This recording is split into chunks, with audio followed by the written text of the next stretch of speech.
वाशिम जिल्ह्यातल्या खिरडा गावच्या कोरडवाहू शेतकरी संजय गीद यांनी काही वर्षांपूर्वी विहीर खोदली। पाण्याची सोय झाल्यानंतर त्यांनी अर्धा एकरावर बागायती शेती करायला सुरुवात केली। सध्या त्यांच्याकडे भेंडीचं पीक उभं आहे। यातून त्यांना येत्या 3 ते 4 महिन्यात किमान पाऊण लाख रुपयांचा नफा मिळण्याची अपेक्षा आहे। आज आपण संजय गीद यांच्या भेंडी शेतीची यशोगाथा जाणून घेण्यासाठी वाशिम जिल्ह्यात जाऊयात। मालेगाव तालुक्यातल्या खिरडा इथं संजय गीद यांची 7 एकर शेती आहे। यामध्ये ते कोरडवाहू पिकांची लागवड करतात।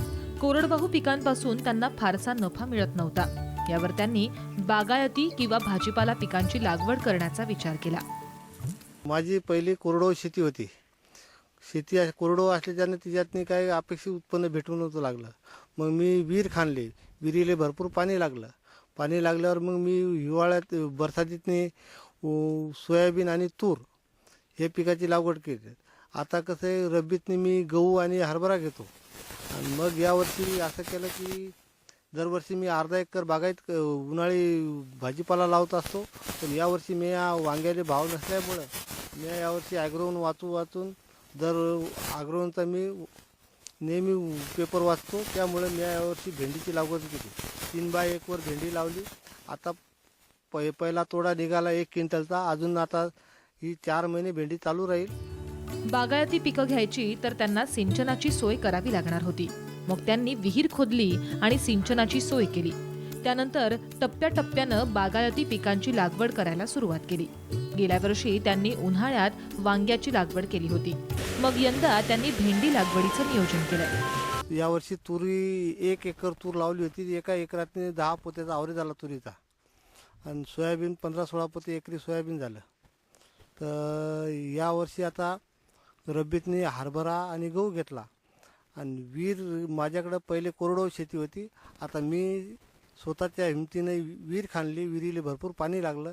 त्यामुळे मी आता बागायती शेती करू लागलो। आता हिवाळ्यातनी रब्बी आणि रब्बीतनी गहू आणि हरभरा आणि उन्हाळ्यातनी मी यावर्षी नोटाबंदीमुळं वांग्याले भाव भाजीपाल्याला भाव नसल्यामुळं मी यावर्षी भेंडी लागवड केली।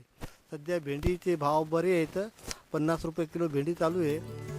संजय गीद हे दैनिक ॲग्रोवनचे नियमित वाचक आहेत। ॲग्रोवनमुळे त्यांना शेतीमध्ये बदल करण्याची नियमित प्रेरणा मिळाली आहे। 3 महिन्यांपूर्वी त्यांनी भेंडीची सरीव रुंब्यावर लागवड केली। ठिबकचा वापर करून त्यांनी सिंचन केलं। उन्हाळ्यात भेंडी लावली तर पण कसं की आमच्या घरी एक मुलगा आहे, एक मुलगी आहे। आणि आमची घरचे माणसं आम्ही घरीच भेंडी तोडतो आणि घरीच तोडून विकतो मार्केटमध्ये। तर त्यामुळं आम्हाला मजुरीचा खर्च लागत नाही। पुन्हा मी ड्रीप टाकल्यामुळं माझ्या शेतीला पाणी द्यायचं टेन्शन नाही। आणि दुसरी गोष्ट, खत मी ड्रीपनंच देतो, त्यामुळं खताले बी मजूर लागत नाहीत। तर आमचा खर्च कसा आहे की या भेंडीवरच आता उन्हाळ्यातनी 1 रुपया बी जर आम्हाला खर्च करायचा असला तर आम्ही भेंडीच्या पैशावरच खर्च करू शकतो। नाही तर आता यावर्षी कसं आहे की उत्पन्न रुपयाचं, पण उत्पन्न होऊन पण भाव नसल्यामुळं कशाचेच पैसे होऊन नव्हते राहिले। त्यामुळं आता उन्हाळ्यातनी कसं आहे, लग्न सराई असल्यामुळे कसे घर खर्चायले पैसे, लग्न कार्याले पैसे हे आमचं भेंडीवरच धकून राहिलं। इथून पुढे बी आमचं भेंडीवरच पेरणी पाणी पण भेंडीवर धकू शकते। संजय यांनी हरभरा काढणीनंतर मशागत करून 3 फूट बाय 1 फुटांवर भेंडीची लागवड केली। भेंडीला गरजेनुसार कीडनाशकांचे फवारे दिले, सोबत रासायनिक खतांचा वापरही केला। गेल्या महिनाभरापासून भेंडीची विक्री सुरू आहे। शेतकऱ्यांनी जर भाजीपाल्याकडे वळाले तर कमीत कमी त्याचे घर खर्च, पुन्हा माल विकायचं काम नाही पडत। हिच्यावर सर्व खर्च धकून जाते। आणि माझा पेरणीचा खर्च बी पुढे भविष्यातनी पेरणीचा खर्च बी भेंडीवर मी करू शकतो। खत बियाणं भेंडीले जे खर्च शेतीला लागणारा ते खर्च मी भेंडीवरच करणार। आणि आता नागड्डी झाले, वखरपाळी झालं, हे भेंडीच्या हिच्यावरच चालू राहणार आहे।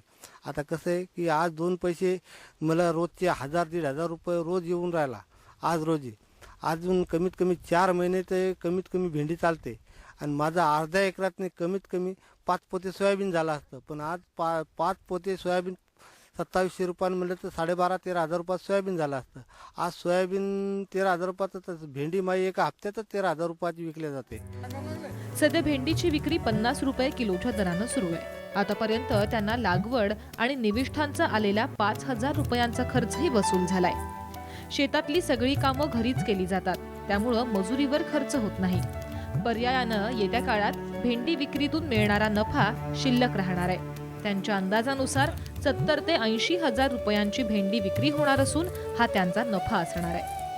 हरभरा काढते, दरवर्षी वांगे लावत होतो, पण वांग्याचं उत्पन्न तेवढं घडत नव्हतं. त्याच्यामुळे यावर्षी आम्ही निर्णय बदलून भेंडीचं उत्पन्न चालू केलं.